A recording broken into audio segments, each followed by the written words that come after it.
Today, we're going to get your questions answered.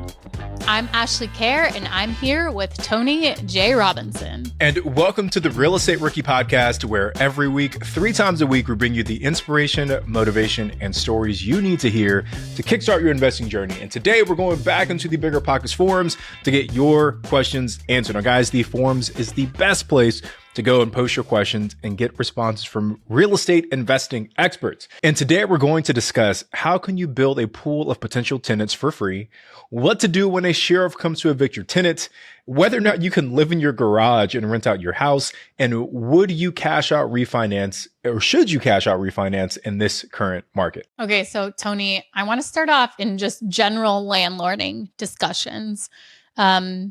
So let's go to the forums on biggerpockets.com, into that one. I've got one from Beckzod here, and here's his question. He says, I've been finding tenants through Facebook Marketplace, and I've been lucky so far, but my plan is to buy more properties and manage them myself. So the question is, how do I find and screen these tenants more professionally without having to pay anyone? Ooh, that's a good question. Yeah, I guess, and maybe I'm off base here, but I think the first thing that jumps out to me is, why would you not want to pay someone, right? Like if we're signing a lease that's, 12, 24, 36 months and you got someone going into your property, I feel like it would make sense to maybe spend a little bit of money to properly screen that person so you can feel confident that you're not letting the wrong person into your home. But I don't know, you have more experience on this side than I do. What are your thoughts on that? Well, the going rate for paying someone to lease your apartment is 1 month's rent. So that can add up quickly, and that's a huge chunk. Like that could, 1 month's rent could be your cash flow for 3 months. So yeah, it's definitely expensive to hire someone professionally to come in and lease your apartment. But I think what you meant more is like paying for a service to screen. Screening. Yeah, exactly. So there is definitely software that you can use to screen that is very low cost. And most of them are integrated right into property management software. So RentRedi is an amazing one for starting out when you are just starting to build your portfolio. It's really inexpensive. And if you're a BiggerPockets Pro member, I think you get it for $1. So go to biggerpockets.com and check that out. But there's other different softwares. There's Aval, Zillow is kind of building out its own kind of property management software. So there's different resources available through property management software. And usually one of those resources is a screening software. So it's usually a third-party software that they kind of integrate with, where you'll have somebody submit an application online. So the property management software will give you a template for an application. You can tailor it. Sometimes you can't tailor it. And then every time someone applies online for your unit, they will fill out that application, and then they will be asked to do the screening criteria. So there's many different types of screening. So make sure you understand what's available and just know if you're doing one of these, it's probably not good enough. So the first one is doing a credit check on somebody. So you want to have their credit run. So you want to see what their credit score is. You want to see how many judgments are against them, if they're delinquent, how much debt they have. There's other things I take into consideration too. If they have a lot of debt that is medical bills or student loans, I don't put as much weight onto those as if those were credit card debt and they've just maxed out credit cards. So checking for their credit is the first thing. The next thing could be criminal record. Because if you have a 4-unit, you have families, you probably want to check and make sure that there's not a violent person coming in that has a violent history, that, maybe went to prison, has a felony for, robbing their neighbor in the past, armed robbery to their neighbor, whatever it may be. But be very careful with this, because depending on your state laws, there are some things that you cannot deny someone for. So make sure you understand what that criteria is in your state as to what you can deny someone for as far as criminal activity, and things you cannot deny them for where they're actually protected under, fair housing law. Okay. And also make sure with your screening criteria that you have a metric set. So as I go through each of these different screens, have a criteria and stick to that criteria, because or else you're discriminating and you're not following fair housing laws by picking and choosing what it is. So say, for example, you're renting apartment A, and one person has a 700 credit score and the other person has a 600, and the 700 application was submitted second, the 600 was submitted first. And you say, no, I'm sorry, I'm going to deny the 600 because you have to have at least a 650 to rent our unit. They get denied, and you accept the second application with 700 credit score. Then you're renting out apartment B. Apartment B, you get somebody who has a 550 credit score, but you're not really getting anyone else to apply. They show you a bank statement that shows they have a ton of money. You're like, oh, you know what? I'll go ahead and I'll rent to them. Well, now this person who wanted the apartment in apartment B or apartment A says, hey, I had a 600 credit score. I also had $100,000 in the bank, but you never asked me, and I could have given you proof, and you denied me because my credit score wasn't this, but you let this person in, and blah, blah, blah, blah, blah. Okay. So follow your criteria and follow your metrics. There are exceptions that can be made, but make sure you're documenting why you're making an exception in this case compared to why you wouldn't have in another case. So document. Okay. Yeah, let me ask some follow up on that, because I think that's a really important point around like the legality of screening tenants. What have you found? Like say that you're going into maybe, I'm sure New York, fair housing law and all those things really well. But say I dropped you into Indiana and, you've got no experience in Indiana. Who are you going to talk to educate you on what is legal and what is not legal as a landlord? So first of all, in almost every town hall, city hall, they have little booklets or pamphlets that are either tenant's rights guide or a landlord's guide to renting. And you want to grab both of those. And that is going to be a breakdown of what the rules and the regulations are. Also, most cities have housing associations. So in New York, the two in Buffalo are Belmont, which actually gives out Section 8 housing vouchers. And then the other one is Home NY. And that they're both nonprofit organizations, but they both host landlord classes. And some of them even niche down, like they'll do maybe 1 week of like what you need to know about ESA, like emotional support animals. You can sign up for this class, and sometimes they're free, sometimes they're $10, but they always do one almost once a month. That is, as a landlord, here's the laws and regulations you need to know in New York State.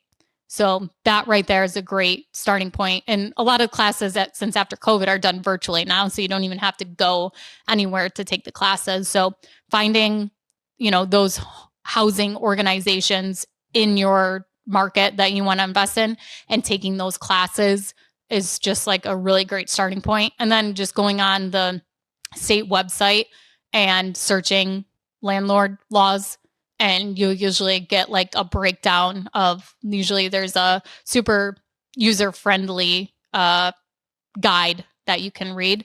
But also if you go to val.co, that's a property management software, but they also have a really great guide with links to every state and what the major tenant landlord laws are in those states too. So you can go ahead and look and click by state as to what those are. And I think it's super important to call that out, because for a lot of rookies, they might just assume, hey, I can put whatever I want into my lease, but no, there are actual laws you have to follow. And, I've shared this on the podcast before, but one of my jobs out of college was I was a leasing agent for like a big apartment owner down here. And one of the very first classes they put us through, it wasn't on like, sales strategies for leasing up apartment units. It was the legal side of things. And we had to sit through like a day of training that was just about like, hey, here are the things you can and can't say when you're showing an apartment to someone. Here are the things that we can and can't put into a lease, or when we're screening applicants. And they took it so far as the software that they used. I can't remember what it was called, but the screening software that they used, it made all the decisions about who could get an apartment and who couldn't. We just input the information and we had no say over whether or not someone got approved. And that's how they kept it very black and white for the tenants who were applying for these apartment complexes. That is how it is. And on Appfolio too, the software that we use for property management is leasing. We set our criteria in the software and then it spewts out that this is approved, denied. And then we also have some things set for manual review. Like, if someone doesn't complete the income verification, and the reason is it's because it's an 80-year-old woman who doesn't have email, doesn't have online banking to link her bank account to show the income verification. Like there's different things like that. We do have the manual review for, but it's the same thing. You set your criteria.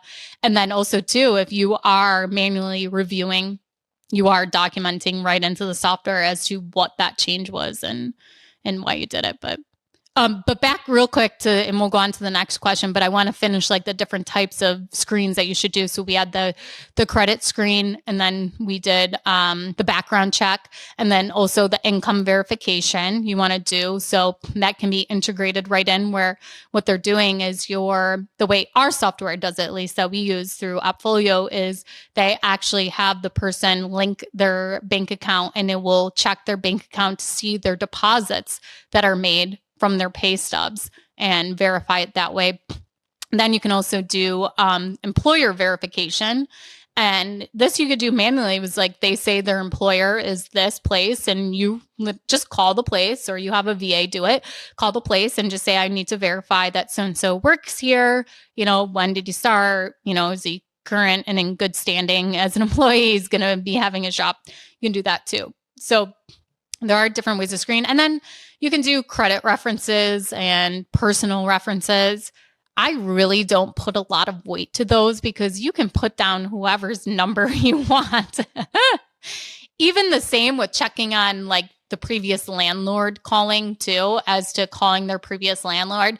They can put down anyone to vouch for them, like, and saying like, oh, I'm their landlord. I own this. And I mean, you could go to the extent of looking up the property on, the GIS mapping system and seeing if the name they gave you actually matches the person on it, or, maybe it's a property management company and you Google, make sure that's the number for the property management office or whatever for the property, and then call and verify that way. But some other places that you can use if you don't want property management software that has it integrated is tenantreports.com is one that you can use. And I think it's but there's like different plans I think you can get where, real base level, maybe $20. And I think probably goes up to like $50 as to how you want to screen. But there's different websites like that where you can go to and just have all the screening done. And what they'll do is they'll actually email your applicant and have your applicant input all their information.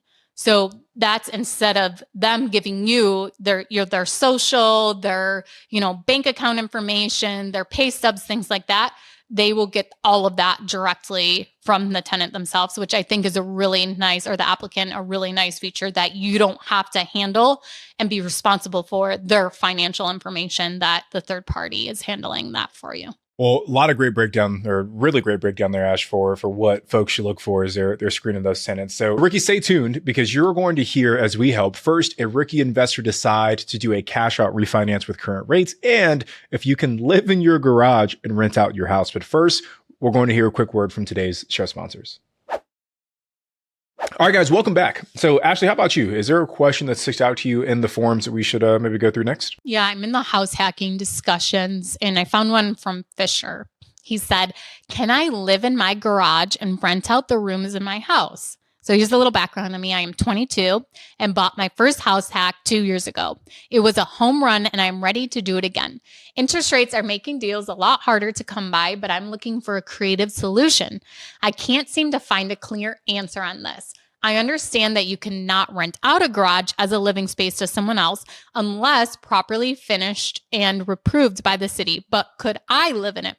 Theoretically, if I did enough work so that it fits my needs and lived in it as my primary, would I be violating any laws or aspects of an owner-occupied loan? I love this kid already. Yeah, no. First, congratulations, right? I mean, 22 years old. He bought it 2 years ago. So he was 20 when he bought it. So that's amazing. And ready to move on to the next deal. I love it after holding it for 2 years.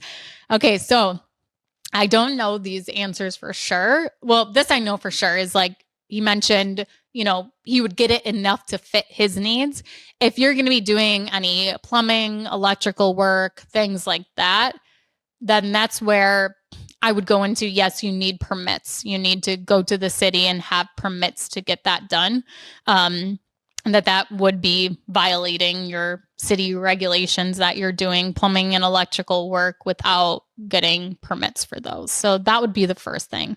If you're just going to you got a bathroom already in the house, you don't need to put a bathroom in there. You don't need to, maybe there's already running water in there. Maybe there's already like a washer sink that's sitting out there or something like that, a slop sink. But, and so you'll have water for a little kitchenette, whatever it may be. I don't see a reason that you, as the homeowner, can't sleep in your garage. I mean, I feel like people put their kids out in the garage, make a bedroom for their kid. I don't know, Tony. What are your thoughts on this? Yeah, I mean, I feel the same. I don't see why it wouldn't be an issue, but I know I've also seen some weird things in like city ordinances around occupancy and like what that actually looks like. And, every city might have something different, especially if you like live in an HOA. Like I know our HOA states even how we can use our garage. So like there are certain limitations to what we can do and what we can put inside of our garage based on our HOA guidelines. So at a high level, I don't see why it would be an issue, but I would maybe just reach out just to confirm and say like, hey, I just want to put a bed in my garage and, sleep in there. Is there any issues with that? And if there is, I'm sure the city would walk you through that. Yeah, I'm more of a person that's like, nobody needs to know where I'm sleeping on my property, and I can sleep wherever I want on my property. I agree. And I don't see why it would be an issue, but we're big brother and big sister to this 22-year-old kid. So I just want to make sure we're giving him all the ins and outs. It really will depend on your wording of how you word this as to, can I turn my garage into a bedroom? Then that's where they're going to say, okay, well, you will need to permit it. Yep. To add an extra bedroom onto your property. If you're just going to move in. So you also have to think about the resale on this property too. So if you do go in and you do these changes, but it's not going to be permitted as a bedroom, but you used it as a bedroom, but maybe you've built in a closet and things like that. Don't expect that when you go to sell it, that you can list it as now a 5-bedroom compared to a 4-bedroom because you did these little things to make it a bedroom, because it's not going to be a permitted bedroom, which would cause issues when you go to actually sell the property if you're trying to list it as an additional bedroom too on the property. The only thing I would think about is like heating and cooling. I don't know where you're at or kind of what the weather's like, but I know my garage gets hot as all get out during the summer months. So just something to consider there as well. Actually, by us, a lot of people have heated garages, not usually cooled, but mostly everybody has like one of those hanging heaters up in the garage, or like in our garage, we have the in-floor heat in the garage. But I think a split unit could easily be put into the garage and it not be questioned as to why are you putting a split unit in your garage. Like, great to cool and keep warm. Yeah. Well, I love that. Well, best of luck to you, Fisher. I just love the hustle, right? He's turning this house act to even a better house act the second time around. He said, I'm not even going to be inside the house this time, right? I'm going to give up the whole house. You know what? Just build a tree fort out back. Let's take it to the extreme. Come on, Fisher. Take it a step further, man. But I guess just one last thing, and you kind of did touch on this, right? But it's like, depending on your city, it might make sense actually to, if it's not too cost prohibitive, maybe to convert that garage into an actual ADU. Because now when you do go to sell that house, or even say you keep it, at least now you can legally rent out the ADU once you move out, And now there's another option for you there. So things to consider. So he did say like he cannot rent out a garage as a living space. So maybe he did try that route, but maybe that was because it was as a garage, but didn't actually check to make it into an official ADU. Okay, so you guys know we love talking about real estate and we love answering your questions. So if you have a question, please head over to the BiggerPockets forums and leave your question there. Maybe we'll pick it to be on the next show. Also, you could do us a big favor. If you really love the show, if you could go to your podcast app that you're listening on and hit the follow button, it really helps other people find the show and the show progress, and we'd really, really appreciate it. Okay, Tony, so let's go back to the forums. What section are you in right now? So right now I am in the BRRRR discussion, and there's a question here from Victor. And Victor says, should I cash out refinance? So Victor says, I bought my first house, which is a duplex, last January. My interest rate is 6.625%. I was planning on combining 3 strategies, which are BRRRR, house hacking, and the sneaky rental strategy. I don't know what the sneaky rental strategy is, so hopefully you can educate us on what that means. He says, I'm currently looking to buy my next primary residence to house hack. I was thinking of using the $9,000 that I can get out of this refinance for the duplex for the down payment / renovations on my next house. The only problem is the new rate will be 8% on the duplex. Does it make sense to take the higher rate to pull out the $9K?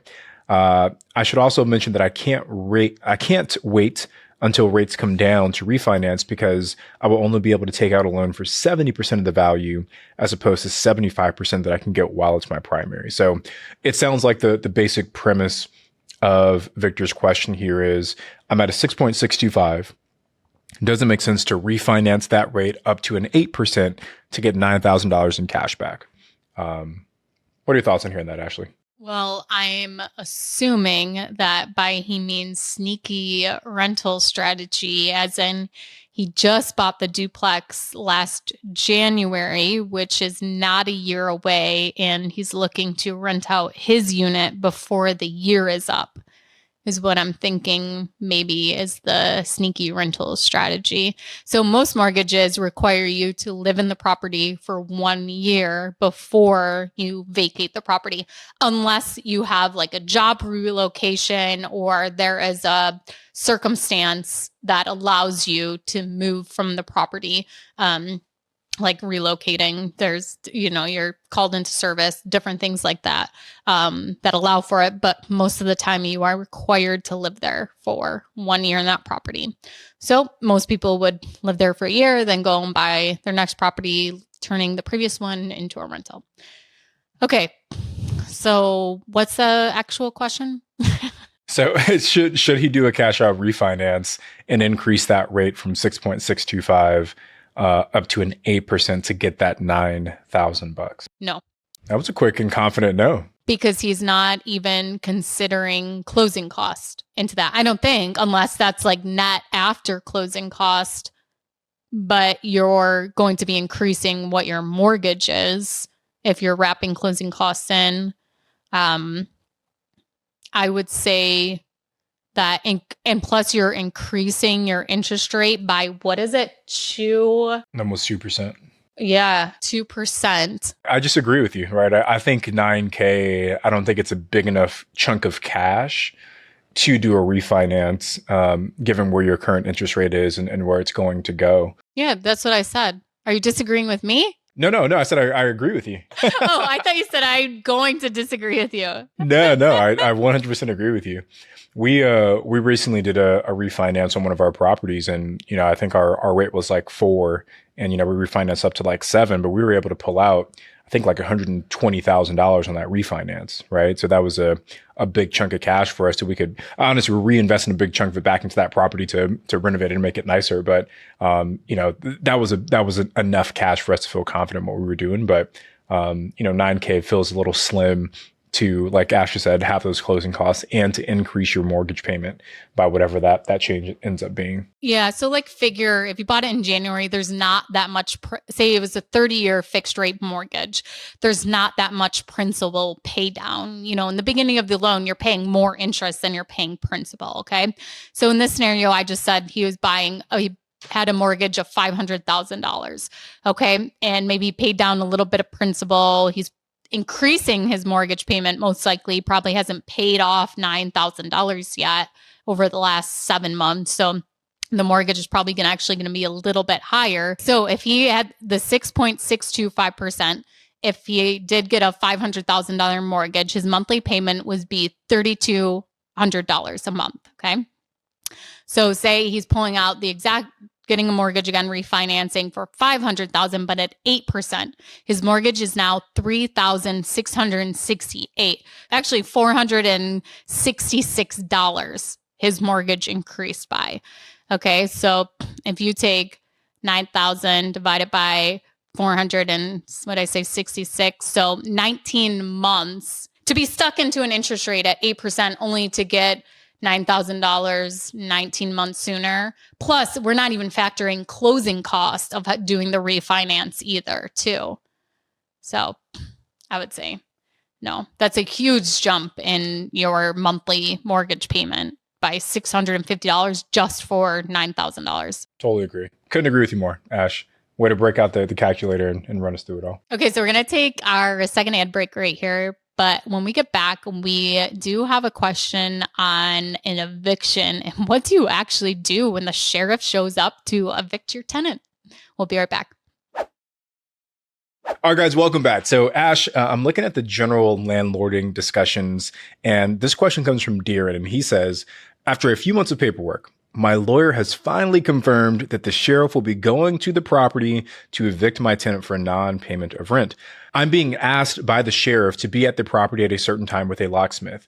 Once they get the tenant out, while I'm there, do I make him take his stuff? Do I have to sit there and watch until he's all cleared out? If not, do I have to go back with the tenant at another date and time to get his stuff out? What am I supposed to do when the sheriff removes the tenant? Sit and watch the whole thing? Does anyone have any experience on this matter? It would be greatly appreciated for your input. So, actually, obviously, as a landlord, one of the things we all dread is the idea of having to evict a tenant. It's not a fun experience for any of the parties involved, but sometimes it is a necessary thing that we have to do. So, Deeren asked a lot of questions here, right? But maybe if we can break them down one by one. But here's the first one. Do I make the tenant take all of his stuff at that time? So the times you've had to evict, or the tenant's taking everything with him? So first of all, this depends on your state's laws. So in New York State, you have to hold your tenant's property for 30 days and you can't sell it. You have to trash it or give it away or whatever. You can't sell their stuff to recoup any of your costs and you have to hold it for 30 days. So make them take their stuff. Try as much as you can to make them so you're not stuck with it for 30 days.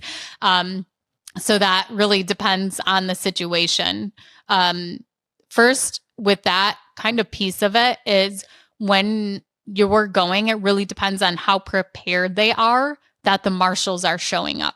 So I've had the marshals come and the person's gone. They've already packed up their stuff. They vacated, they're gone. But I also had it where the sheriff showed up and they didn't have a single thing packed. The girl was at work and her elderly grandfather that lived with her was in horrific living conditions. And we found him there alone. And we actually had to call family social services to come and get him. But she just was so unaware that this was actually going to happen that not a thing was packed. So you also have to work with the sheriffs too. So if the sheriffs are there, they, tell them they have to vacate, the sheriffs are only going to stay there for so long while they pack up their stuff. So you could say, go ahead, sheriffs, I'm going to let them stay longer, get their stuff out or whatever. But then you're kind of stuck if they go back and squat in the house and they don't actually leave. So I always ask for the sheriffs to stay as long as they can while they're pulling stuff out. And this has only happened to me twice where people have actually moved out while the sheriff was standing there, and the sheriffs were great both times. But so it depends on the sheriffs too, how long they will wait, and if you want them to wait. Ash, do you have to store that in storage? Do you have to leave it at the property? Can I take it out of the property at least and store it somewhere? So you can do both things, and you can leave it in the property, and then you have to meet them and accommodate for them to give them access to the unit. So it's a very gray area, at least in New York, but you have to allow them access to get their stuff within 30 days. So it just has to be reasonable. Okay. So you can't like say, oh, I can only meet you at, 4 a.m. for 15 minutes and you got to get all your stuff out. Okay. So it has to be reasonable, and it could be multiple times, if reasonable, whatever, but you want them to get as much stuff as possible so you don't have to deal with it. So you want to be accommodating. You can put their stuff in a storage unit, but you have to hire a professional moving company to move their stuff into the storage unit, and you have to pay for the movers and the storage unit for 30 days. And plus, like when their stuff is there, it makes it a lot harder to actually go through and renovate the property too. So, that you got to kind of weigh the cost benefit. Are you going to have it vacant for a month? And then, can you start some of the renovations with their stuff in there? Do you have to wait till it's all gone because there's so much stuff? So that's another issue. I did look it up for California. Now, a side note, or maybe take this with a grain of salt, I use ChatGPT to get the answer to this. So take it for what it is. But it says that in California, if a tenant leaves something behind, you do have to also provide them with the notice. And basically, they have 18 days if you deliver that notice in person to them to collect their things. And they have 23 days if they're notified by mail. And you have to store their stuff somewhere. It says you can choose the place or location, but it just has to be secure. And then you can also charge them a reasonable amount for the storage and for the moving, which is good to know. But will you actually get that? Will you get anything? Right? Who knows? Right? But it says the value is less than 700, you can keep, sell, or dispose. If the value is more than 700, you must sell the items at a public auction. So interesting, right? So you actually have to sell it if it's over a certain amount in California. And then do you have to give the money to the tenants? It doesn't say. I would hope not. That's really how it is in California. You probably have to pay for the auction and take the time to sell their stuff, and then you have to actually send them the proceeds. Yeah. I would not be surprised, but it seems very similar to what you laid out for New York, right? Where hey, there's a little bit of wiggle room there for both you and the tenant around what to do if things get left behind. And then there was the other question too: is like, do I sit there and watch until it's cleared out? So like your main priority, and it doesn't have to be you, it could be somebody else, is getting the locks changed. That's really what you're showing up for, is getting the locks changed on the property. So right when the sheriffs, knock and say, you got to go, it really will depend on, how cooperative the person is to actually leave the property. And if they are saying, wait, let me get my stuff out, if they're giving the sheriffs a hard time, the sheriffs may just say like, no, like, you got to leave the property, you're, out of control or whatever. And then you change the locks and everybody leaves. So, but basically, yes, if they're going to start moving out that day, you kind of just hang around and, you can sit in your car and go on your phone, I guess, and scroll, but, you're kind of stuck there waiting. And, that's something to talk to the sheriffs about too. Because when the sheriffs leave, like you have no obligation to really stay there. Like when the sheriffs are gone, before they leave, you should say, okay, now I'm locking the property.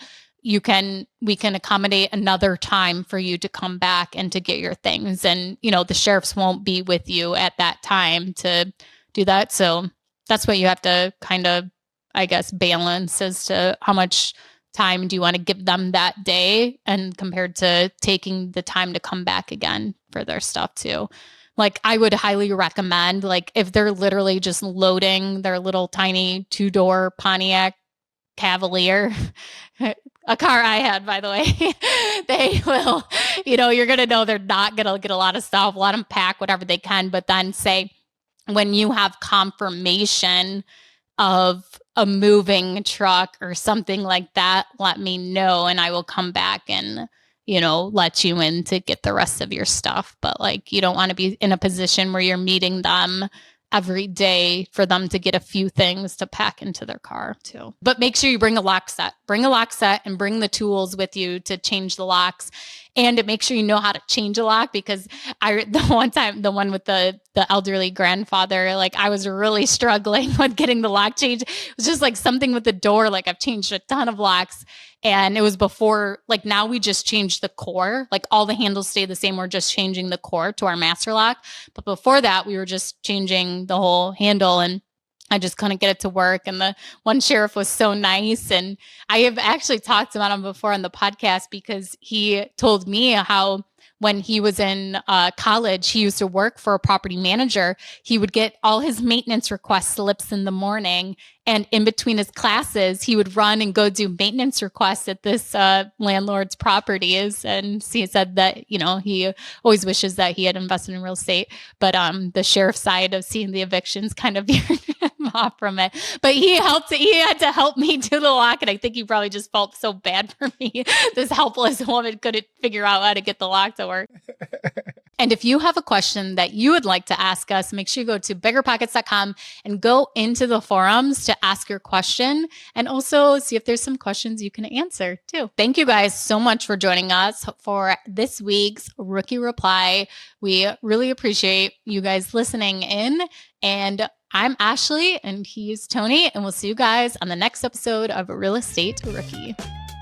This BiggerPockets podcast is produced by Daniel Zarati, edited by Exodus Media, copywriting by Calico Content. I'm Ashley, he's Tony, and you have been listening to Real Estate Rookie. And if you want your questions answered on the show, go to BiggerPockets.com/reply.